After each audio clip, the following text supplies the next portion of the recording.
y seguir hablando de este tema, lo que se ha convertido, a ver, no sé si en un incidente diplomático entre Perú y Chile y a partir de una crisis migratoria. ¿Cómo está, ministro? Muy buenas noches. Buenas noches, muchas gracias por la invitación. Quería empezar a ver, entendiendo la postura del gobierno peruano frente a lo que está ocurriendo en Chile, porque no solo fueron las palabras del alcalde de Tacna criticando, culpando al presidente chileno Gabriel Boric, lo que ha merecido que la Cancillería chilena llame a consulta a nuestro embajador, sino que hoy escuchamos al propio premier Otárola señalar lo siguiente, textualmente: le pedimos a Boric que solucione sus problemas y no los tire a nuestro país. ¿Es la posición del gobierno peruano que Chile nos está tirando un problema aquí a territorio nacional? Mire, en el marco del derecho internacional, ningún país puede tomar acciones y decisiones en perjuicio de otro. Entonces creo que en ese marco del acuerdo internacional, ambas cancillerías de ambos países que tienen esta contingencia de este problema deben de coordinar, articular, conversar en el sentido de que las acciones que está tomando un país no pueden ir en perjuicio de nosotros. Claro. Lo que está sucediendo es que se está dejando salir a los migrantes sin ningún tipo de documentación, antecedentes, en un incumplimiento se puede llevar a cabo de las acciones que tiene que tomar Migraciones. Entonces, por eso que Migraciones, que es el órgano encargado de hacer el filtro, es de que está tomando las acciones correspondientes para proteger al país. Y creo que eso es, vuelvo a repetir, en el marco del acuerdo internacional, es las acciones que deben tomar cada país. Yo no puedo tomar una acción o decisión en perjuicio de otro. Si no, imagínense que nosotros seríamos lo mismo con el Ecuador. Entonces, en la hermana República de Ecuador, ¿qué diría? ¿Qué están haciendo? Entonces, creo que debe haber esa articulación, esa conversación. Eso es bien importante. Es decir, ¿qué están haciendo los chilenos en este momento? Hay un ciudadano venezolano que no tiene documentos en su país. ¿Qué es lo que tendría que hacer Chile? Mire, en el marco del acuerdo internacional, si hay personas, migrantes, de que no deben de permanecer en el país por una o diversa razón, lo que se debería hacer es comunicar al país para ser derivados a su país de origen. A Venezuela. Por supuesto. No al Perú. No al Perú, porque nos está ocasionando un terrible problema, no solamente desde el punto de vista del derecho internacional, sino de otras acciones. Y lo que están haciendo ellos, para que la gente lo entienda, es agarrar, bueno, usted no tiene documentos, señor, usted es un ciudadano venezolano, no puede permanecer en Chile, allá tiene la frontera norte, se puede ir hacia el Perú. ¿Eso es lo que están haciendo? Eso es lo que se evidencia. En el marco de ello es que nuestra Cancillería, con la Cancillería de Chile, deberían llevar a cabo ese tipo de acciones, claro. ¿No es cierto? Un diálogo, ¿verdad? Pero por supuesto. ¿No existe ese diálogo? No, pero eso lo está haciendo. Ya Cancillería se ha pronunciado y en el marco del derecho internacional está llevando esas conversaciones primero entre los vicecancilleres de que han determinado, y hoy día, como ustedes pueden apreciar, ha sacado un comunicado oficial número 012 en el cual indica de que en relación a la situación que se ha presentado, el Ministerio de Relaciones Exteriores convocó al embajador de Chile en el Perú para expresarle su protesta por la falta de colaboración mostrada por las autoridades policiales chilenas, la cual ha generado los acontecimientos producidos. Pero por eso le digo, entonces no hay colaboración. O sea, puede haber diálogo, pero no se manifiesta, no se materializa en acciones prácticas. Bueno, repetir, en el ámbito de la democracia, creo que tenemos que llevar esos acuerdos y esas conversaciones para dar solución a los problemas. Vuelvo a repetir, en el marco del derecho internacional. Sí, sin embargo, y esto es importante, lo conversamos con el embajador Hugo de Sela, el gobierno peruano tiene que tomar medidas. Ayer se han tomado medidas importantes, entre ellas declarar el estado de emergencia de zonas fronterizas. Entiendo usted, ministro, viaja el día de mañana justamente a Tacna. ¿Qué significa declarar en estado de emergencia la frontera sur o todas las fronteras? ¿Que van a ir los militares a detener a estos migrantes o a impedir que pasen los migrantes? No, a ver, lo que yo quiero ser claro, lo primero hay que señalar que cada país no solamente tiene el derecho, sino la obligación de realizar las acciones de control y vigilancia de fronteras. Entonces, partamos de ahí. En el artículo 165 de nuestra Constitución indica que la entidad responsable de la vigilancia y control de fronteras es la policía. Así es. Sin embargo, cuando existen condiciones, a través de una declaratoria de emergencia, nuestra policía solicita el apoyo y eso es lo que está haciendo las Fuerzas Armadas. Y ojo, que no lo está haciendo solamente en Tacna. Lo está haciendo en Madre de Dios, en Loreto, en Amazonas, en Cajamarca, en Piura y en Tumbes. Sí, claro, pero hoy por hoy el problema más álgido está en Tacna. Por supuesto, y lo que tenemos que hacer nosotros es en el cumplimiento del protocolo y las cartillas de seguridad entre Fuerzas Armadas de frontera, es establecer una distancia que está establecido de 100 metros. Nadie puede ingresar 100 metros uniformado, porque eso es un acuerdo preestablecido. Quiere decir de que nuestra actuación está pasando los 100 metros en establecer control en aquellos puntos críticos que la policía nos designe, en las cuales tenemos que hacer el patrullaje para impedir el ingreso de manera ilegal de cualquier ciudadano extranjero. Pero a ver, eso es interesante, porque no mucha gente tiene conocimiento de esto. 100 metros, nadie uniformado, ningún policía ni ningún soldado. No, o sea, hablo de fuerzas militares. Ok. Y para ello, el día de hoy, el comandante general de la Tercera Brigada de Caballería de Tacna, por disposición del jefe del Comando Conjunto, ha tomado contacto con su par y han establecido el cumplimiento de lo que dice la cartilla. 100 metros de la línea de frontera hacia el interior de su país, igual manera nosotros. En el interior, los que ingresan por sus capacidades y por las competencias en nuestra policía, en migraciones, de igual manera en ellos carabineros, pero las Fuerzas Armadas no pueden ingresar en ese sector. Partiendo de los 100 metros al interior del territorio es donde establecen los puntos de control correspondientes para llevar a cabo la vigilancia, patrullaje y el control de la frontera. Porque lo que hemos visto el día de hoy, incluso, ministro, es que pese a que se ha dado esta declaratoria de estado de emergencia, que ya salió en el peruano muy temprano, han ingresado, es decir, ha habido enfrentamientos y un grupo de ciudadanos venezolanos ha ingresado a nuestro territorio.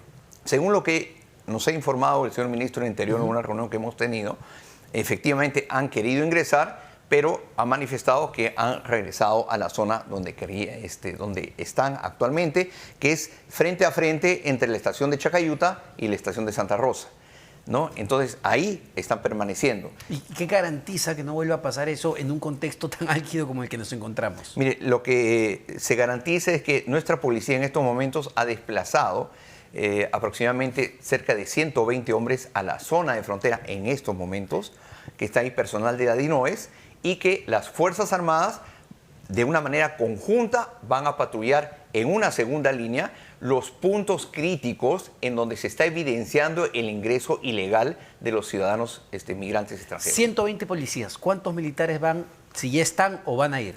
Van a ir aproximadamente entre 120 y 150, dependiendo de la cantidad de puntos críticos. En un avance que nosotros hemos tenido son cerca de 6, 7 puntos, en donde son muy sensibles, en donde están ingresando los ciudadanos de manera ilegal. Pero este trabajo lo tenemos que hacer de manera conjunta, porque las Fuerzas Armadas no pueden intervenir, no pueden detener, y lo que tiene que llevar a cabo este trabajo conjunto con nuestra policía es que ellos hagan esa labor. Y a ver, yo le preguntaría, ¿no? ¿Por qué? ¿Por qué si hay un inmigrante indocumentado que quiere ingresar a nuestro país por la fuerza, por qué un soldado no podría detenerlo y ponerlo a disposición de la autoridad que puede ser la policía? Sí, esas son normas y disposiciones ya preestablecidas. Esas acciones de intervención no la puede hacer un miembro de la Fuerza Armada, por eso de que estamos solicitando y ya se está aceptando hacer un trabajo conjunto con la policía. Cuando un miembro de la Fuerza Armada detecte que alguien está ingresando, le comunica a la policía y ellos son los que intervienen y las Fuerzas Armadas garantizan la seguridad de esa intervención. ¿Se puede llegar al límite de disparar? Yo creo que no. Yo creo que nosotros hemos evolucionado, estamos coordinando muy bien con la policía y creo que el empleo y uso de las armas está muy bien especificado en las reglas de uso de la fuerza, ¿no? Y las Fuerzas Armadas lo tienen clarísimo. Yo me he permitido hablar con el jefe del Comando Conjunto, que ha dado disposiciones correspondientes a eso. He conversado con el comandante general de la Tercera Brigada de Caballería de cuál debe ser el actuar de las Fuerzas Armadas en el marco del derecho internacional y en el marco del respeto a los derechos humanos. Según lo que usted me especifica, contando entre policías y militares, hablamos de cerca de 250 efectivos que cuidarían la zona de frontera. Un poco más, dirían a 300. A 300. A 300, sí. Perfecto. ¿Es suficiente para cuidar toda la zona fronteriza? Sí, porque no vamos a hacer una línea en la zona de frontera. Nosotros tenemos que delimitar cuáles son las rutas posibles y abarcar áreas que nos permitan tener una observación y desarrollo en cada punto de control, ¿no? Estacionados. Y esas patrullas no van a estar permanentemente en un sitio, sino que van a estar móviles conjuntamente con la policía para verificar qué es lo que está sucediendo en cada área crítica.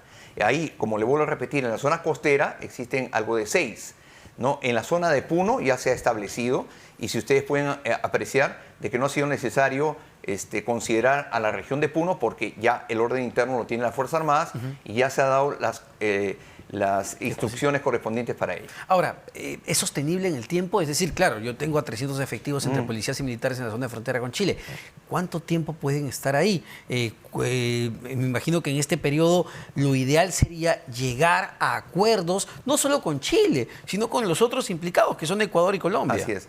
Yo pienso que el tiempo que sea necesario, porque la declaratoria del estado de emergencia es por 60 días, sin embargo, nosotros estamos coordinando con nuestra Cancillería, que está haciendo las acciones correspondientes en el marco del derecho internacional para poder actuar, ¿no?, en lo que corresponde conjuntamente con la Cancillería de Chile para evitar ello, y conjuntamente nos han comunicado que está haciendo las acciones con Venezuela para que permitan el ingreso de sus ciudadanos. Nosotros, como Estado y como Fuerzas Armadas desde el sector de defensa, hemos puesto a disposición, ¿no?, los aviones correspondientes para poder trasladar en el marco de ayuda humanitaria a los ciudadanos que así lo requieran cuando tengamos el permiso correspondiente de Venezuela. Sin embargo, lo que correspondería, a ver, poniéndonos un símil, salvando las distancias con los Estados Unidos cuando hay estos procesos de deportación, es justamente que Chile ponga aviones y los envíe justamente y deporte a los ciudadanos a sus países de origen. ¿Qué es lo que sucede en situaciones de este tipo? Sí, yo hablo específicamente de aquellos ciudadanos que ya han ingresado a Perú y están en Tacna, ¿no? Porque recordemos de que ha habido unos reportajes en el sentido de que se evidencia que han ingresado ciudadanos y que están ahí, están siendo apoyados por ACNUR.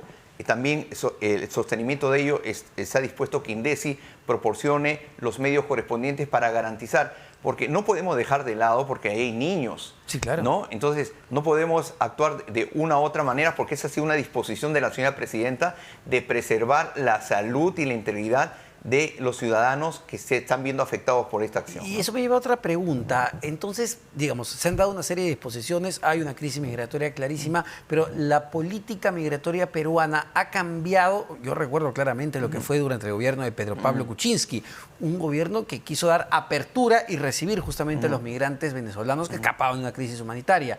¿Cuál va a ser nuestra postura migratoria a partir de ahora? Mire, ya lo ha anunciado el día de ayer la señora presidenta.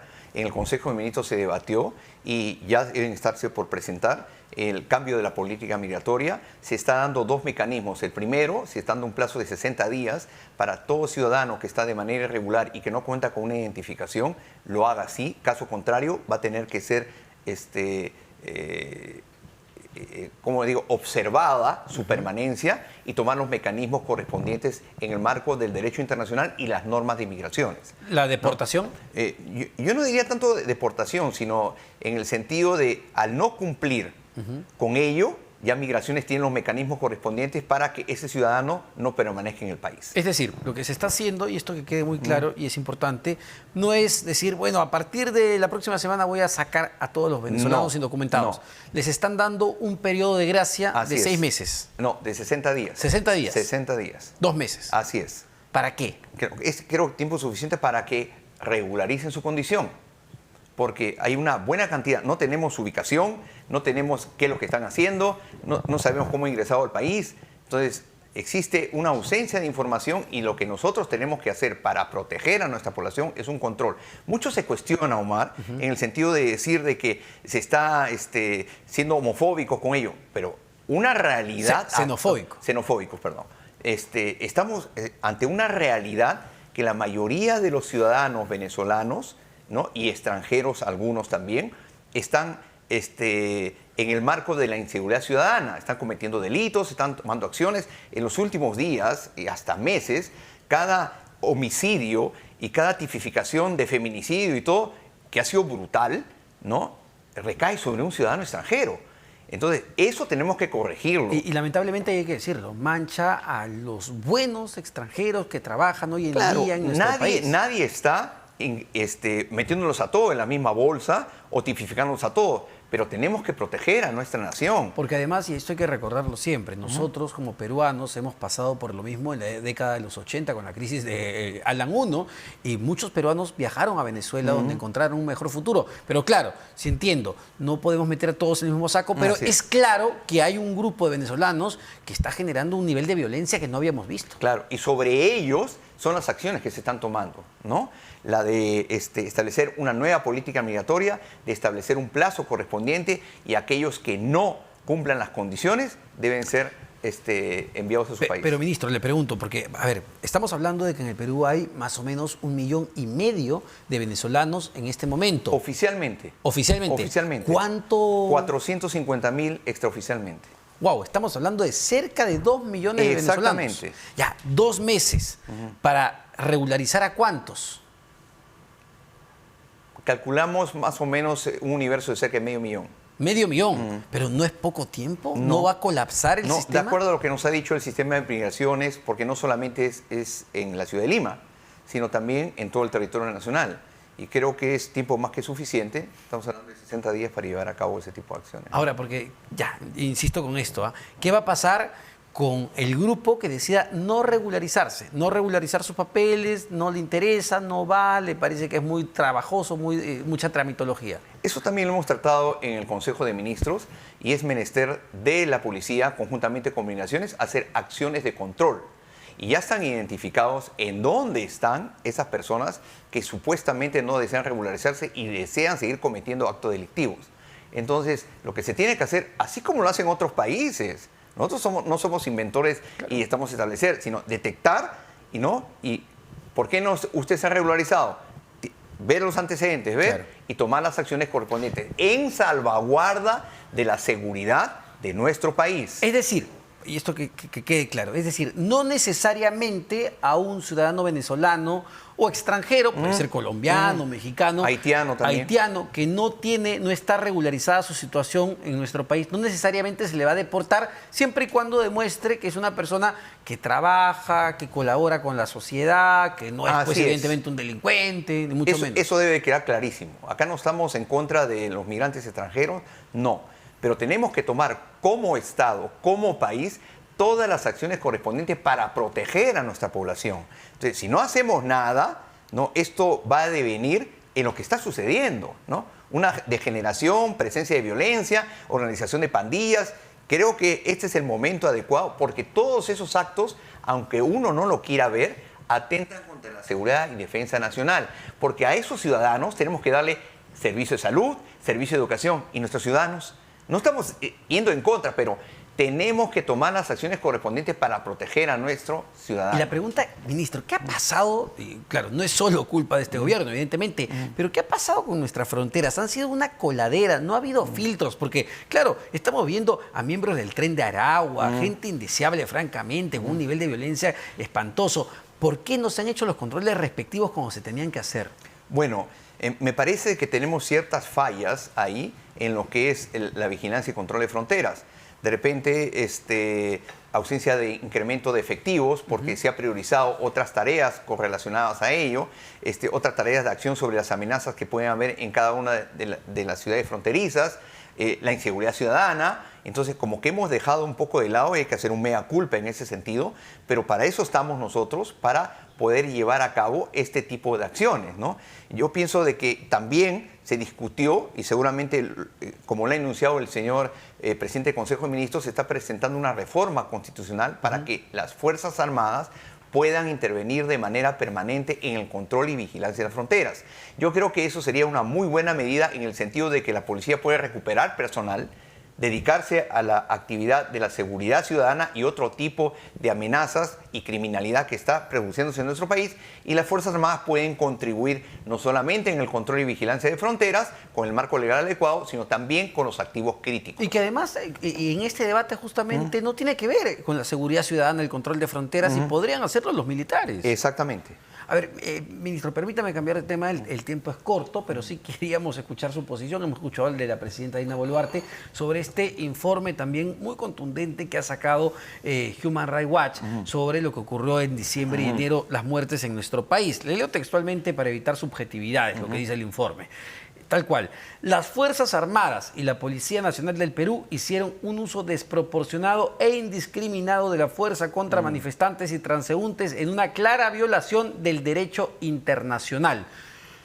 La presidenta ha dicho que esta es una ONG, pero vamos, es una ONG que es muy importante en el mundo y que tiene una conclusión lapidaria sobre lo que ocurrieron en esos meses y además cita a cientos de testigos. Bueno, con respecto a eso, nosotros respetamos mucho las posiciones que pueda tener, pero reforzamos que es un organismo no gubernamental, de los cuales merecen todo respeto, así como yo he podido recibir a Amnistía Internacional, he podido recibir a la Defensoría del Pueblo, hemos recibido en el Ministerio de Defensa al Alto Comisionado de Naciones Unidas, hemos recibido al Alto Comisionado de la CIDH, ¿no? Hemos escuchado a todos, nos han pedido todo tipo de preguntas y hemos proporcionado toda la información. Pero yo lo que puedo decir es que esperemos, ¿no? Creo de que eso está en el marco de una investigación a cargo del Ministerio Público. Entonces, no juzguemos, no adelantemos opinión, porque el ente responsable, el titular de la acción penal, estamos hablando que es el Ministerio Público. Y ellos son los que deben definir las acciones correspondientes y debe de informar qué cosa es lo que ha sucedido en cada uno de los casos, ¿no? Lo que preocupa es la lentitud de las instituciones y es también lo que cuestiona justamente este informe, ¿no? Y no solo es Human Rights Watch, que bueno, dicen es una ONG, pero bueno, estamos hablando también de las Naciones Unidas, el Alto Comisionado para los Derechos Humanos, estamos hablando de una serie de instituciones que ven con mucha preocupación lo que ocurrió en esos meses en el Perú. Sí, como le digo, nosotros estamos a la espera, le hemos proporcionado toda la información al Ministerio Público, todas las facilidades en virtud de lo que nos han solicitado y nosotros nos sujetaremos a lo que indique el Ministerio Público, porque dentro del informe que ha presentado Human Rights Watch, indica de que como que se está dudando de la capacidad del Ministerio Público o sí, algo por el estilo. Del Congreso, claro, de las instituciones peruanas en general. Sí, pero yo creo que nosotros debemos de fortalecer las instituciones. Creo que el Ministerio Público hoy por hoy está actuando de manera correcta. Entonces esperemos a que desarrolle el trabajo correspondiente y que sea ellos los que emitan sus conclusiones al término de esa investigación. Pero, por ejemplo, yo le pregunto, y creo que se lo pregunté la última vez también, no solo está el Ministerio Público, dentro del propio Ministerio de Defensa se tiene que hacer una investigación interna. Estamos acabando abril y la pregunta sería, ¿qué saben dentro del propio Ministerio de Defensa? Mire, nosotros a través del Ministerio de Defensa, de acuerdo a la norma, se ha procedido a hacer un procedimiento administrativo. Eso hemos dado cuenta con todos los informes correspondientes, con todos los partes, con todas las investigaciones que ha hecho la Inspectoría del Comando Conjunto de las Fuerzas Armadas. Eso lo hemos trasladado también al Ministerio Público para que sirva como acervo documentario. Entonces nosotros estamos siguiendo la ruta de la legalidad de lo que estamos haciendo, porque acá vienen dos aspectos, ¿no? Cuando hay una tipificación como el de homicidio y todo, está el Ministerio Público, y cuando suceden esos casos tenemos que llevar a cabo un procedimiento administrativo que lo hemos llevado. Entonces hemos cumplido con todo ello, hemos reportado ello no solamente al Ministerio Público, sino a través del Ministerio de Justicia, a las entidades que nos han preguntado, al igual que tú, qué procedimiento hemos llevado a cabo con ello. Hemos, en los mandos medios, retirado al personal para que estén inmersos en la investigación que se está llevando a cabo y que no estén ocupando puestos correspondientes a ello. Es decir, hay militares que participaron durante las protestas que en este momento han sido separados de la institución. Yo no habría que separados. No son separados de la institución, sino que han sido reubicados. Reubicados, llámese así, pero para que puedan afrontar ello. ¿No? Porque es un proceso que se está llevando a cabo, tiene que tener todas las acciones correspondientes para respetar el debido proceso. Pero en ningún momento se está dejando de lado toda la normatividad y todo el procedimiento que se tiene que llevar a cabo. Porque preocupa mucho tener una cifra de 49 peruanos muertos por municiones de balas que utiliza la policía y el ejército y que siendo el 27 de abril no tener respuestas, ¿no? Sí, eso, como digo, está a cargo del titular de la acción penal. Y nosotros, vuelvo a repetir, hemos proporcionado cada una información porque también hay que entender de que es una situación un poco compleja. Porque nosotros vemos de que, de acuerdo a lo que está investigando el Ministerio Público, que cada caso está siendo individualizado. Porque no solamente ha sido en un lugar o en otro lugar, sino ha sido en diferentes lugares. Y no solamente ha sido en Ayacucho o en Juliaca, sino también ha sido en Andahuaylas, ha sido en Arequipa, en diversos puntos en donde se han producido estos lamentables sucesos. Digamos, desde el gobierno, y se lo pregunto a usted, siguen sosteniendo que todo el plan operativo dependía exclusivamente de los miembros o las cabezas de las Fuerzas Armadas. Los ministros no dan ningún lineamiento al respecto. A ver, lo que debe de quedar claro es de que hay normatividad correspondiente a eso, ¿no? son situaciones que se derivan de la directiva presentada por el Comando Conjunto en el marco de la RUF, que son las reglas de uso de la fuerza, ¿no? En el marco del Decreto Legislativo 1095 por parte de las Fuerzas Armadas y el Decreto Legislativo 1186 por parte de la Policía. Entonces, sostener de que por parte de la Presidenta, por parte del Premier, por parte de cualquier ministro de Defensa o del Interior o cualquier ministro que haya interferido en el desarrollo de las operaciones como consecuencia de los conflictos sociales y de los hechos de violencia que se presentaron, no, los ministros no tienen ningún tipo de injerencia, ni el Premier ni la Presidenta. Entonces, eso queda en el desarrollo de los planes de operaciones que se hace en los diferentes niveles, tanto en la policía como en las Fuerzas Armadas. Pero como cabeza política, si yo veo que en Ayacucho, si mal no me equivoco, fue a Apurímac, se registran 10 muertos en un enfrentamiento entre policías y la ciudadanía, o militares y la ciudadanía, pues como cabeza política llamo al jefe del Comando Conjunto y le digo, mi hermano, ¿qué pasó acá? Pero por supuesto que se ha hecho eso. Cuando sucedió lo de, un ejemplo, cuando sucedió lo de Puno Juliaca, inmediatamente solicitó los informes correspondientes, se inició el proceso administrativo y tengo ahí la información que ha llegado que ahí no participó las Fuerzas Armadas, ¿no es cierto? Entonces, por eso le puedo decir, en el otro caso, en Ayacucho también han presentado los descargos correspondientes a ello, ¿no? En otra situación, pero lo han presentado. O sea, que no se diga de que... Lo que preocupa es que, claro, Juliaca fue casi ya hacia el final, pero empezó en Apurímac, Ayacucho, luego Puno, lo de Cusco también, esta persona que fue literalmente acribillada a perdigones y terminó perdiendo la vida, un joven que se escondía detrás de un árbol. Sí, habrá visto las imágenes. Sí, habría que ver las circunstancias y por eso el Ministerio Público, que es el ente responsable y correspondiente de ello, determinará las condiciones, porque se dice mucho, pero uno no puede ser ni juez y parte, ¿no? Entonces, dejemos que las entidades correspondientes determinen individualmente cada hecho que ha sucedido. Para ir terminando, un tema que, a ver, no sé cómo lo tomen, pero la designación de Daniel Maurate en el Ministerio de Justicia y Derechos Humanos, que más allá, él no tiene ninguna investigación abierta por esto, pero tiene, entiendo según el Comercio, más de 200 llamadas con miembros de los cuellos blancos del puerto. Hay 7 bancadas que están demandando su renuncia, 7 bancadas en el Congreso. ¿No se ha abierto un frente innecesario en el gabinete? Yo lo que diría es que en virtud de lo ya expresado por el mismo ministro de Justicia, en el sentido, reafirmando lo que has dicho, correspondiente a que no tiene ningún caso abierto ni nada por el estilo, se ha evidenciado de que no tiene ningún problema en ese sentido y la designación correspondiente a la señora Presidenta y al señor Premier ha sido en virtud del desempeño de lo que puede llevar a ser en el consenso en los aspectos de justicia, ¿no? Pero adelantar juicio de opinión sobre su trabajo que aún no ha sido empezado, creo que he escuchado también al señor ministro que ha hecho los descargos correspondientes a ello, ¿no? A Salvador Heresi le recuerdo, cuando Vizcarra, me parece, lo designa ministro de Justicia, lo renuncia por 3 llamadas con los cuellos blancos. Aquí estamos hablando de más de 200 llamadas.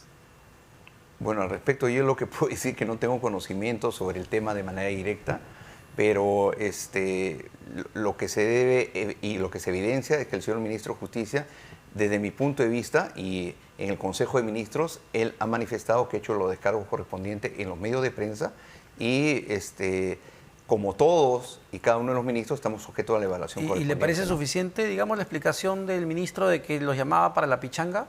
Yo lo que puedo decir, en primer lugar, no me gusta hablar de una persona que no se encuentra presente, pero cada uno es responsable de sus actos y de sus acciones, ¿no? Entonces, creo que le corresponde al señor ministro hacer los descargos correspondientes a ello. ¿Está bien que sea interpelado en el Congreso entonces? Bueno, eso es una decisión, como siempre he dicho, soberana en un mecanismo de control del Congreso. Muchísimas gracias, ministro. El ministro de Defensa, Jorge Chávez Cresta, que el día de mañana viaja a Tacna justamente para ver los operativos o el despliegue de cómo va a ser esta coordinación con la policía para proteger, para cuidar la frontera ante lo que ya es una crisis migratoria y el inicio de algunas tensiones diplomáticas con el vecino país de Chile.